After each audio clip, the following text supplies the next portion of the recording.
Sir, जो आप 3 अगस्त 2025 को ऑप्शनल का ओरिएंटेशन लेने वाले हैं, तो क्या वैसे विद्यार्थी शामिल हो सकते हैं जो बीएसआईआर के अलावे मन में सोचते हैं कि मुझे सोशियो या फिर कोई और ऑनर्स ये ऑप्शनल रखना चाहिए? देखो, उनको तो होना ही चाहिए, है ना। क्यों होना चाहिए? क्योंकि उनके दिमाग की अगर भ्रांति है कि ये सब्जेक्ट हमें ज़्यादा फायदेमंद पहुंचाएगा और वो ऐसा है नहीं, तो उनको तो हमें बुलाना ही है ताकि हम उनकी इस भ्रांति को यानी कि उसके मिसकंसेप्शन को दूर कर सके और बता सके उनको कि कैसे इसकी ओवरलैपिंग स्ट्रेटजी और ओवरलैपिंग टेंडेंसी यूपीएससी में बेनिफिशियल है। ओके सर, दूसरा क्वेश्चन मेरे पास ये है कि क्या स्टूडेंट्स को कितना अर्ली और कितना लेट लेना चाहिए ऑप्शनल?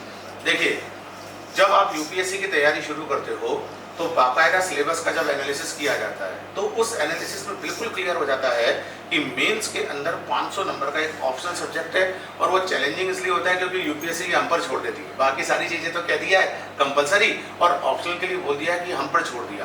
तो जल्दी से जल्दी इसका डिसीजन लेकर इसमें लग जाना चाहिए क्योंकि मेंस का सब्जेक्ट है, लिखना भी पड़ता है और इन डेप्थ नॉलेज के लिए अगर आप इसको करेंगे और बार बार अगर रिवाइज करेंगे 2-3 बार एग्जाम देने से पहले तो बेटर तरीके से प्राप्त कर सकते हैं। As early as soon as possible इसमें जुट जाना चाहिए।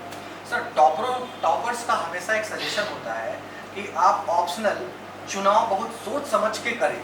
तो क्या ये जो ओरिएंटेशन क्लास होने वाला है उसमें वो सारी सूझबूझ की बातें होंगी जिससे बच्चों को हर पॉइंट में एक क्लैरिटी आएगा? एग्जैक्टली, ये ओरिएंटेशन क्लास रखी इसलिए गई है ताकि जो टॉपर्स के सुझाव है, टॉपर्स के एक्सपीरियंस के निकलने में सुझाव है और हम लोग जैसे मैं आज 15 साल से पढ़ा रहा हूँ, 15 साल के पढ़ाने से जो एक्सपीरियंस निकल कर आया है उससे जो सुझाव या जो रिकमेंडेशन में स्टूडेंट को देना चाहूँगा, ये सारी चीज़ें हम इस ओरिएंटेशन क्लास के अंदर कवर करेंगे।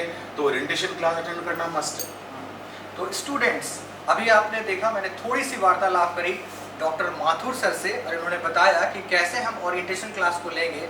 ये हम लोगों के लिए सबसे सुनहरा अवसर है क्योंकि हजारीबाग ब्रांच में, आपके शहर में एकदम नज़दीकी ब्रांच जो आपका हजारीबाग है, यहाँ पे ही वो क्लास होने वाला है। इसका बेनिफिट, इसका एडवांटेज हम सभी को लेना चाहिए और जानना चाहिए कि ऑप्शनल क्यों, कब और कैसे। मिलते हैं हम लोग 3 अगस्त 2025 को 11 बजे।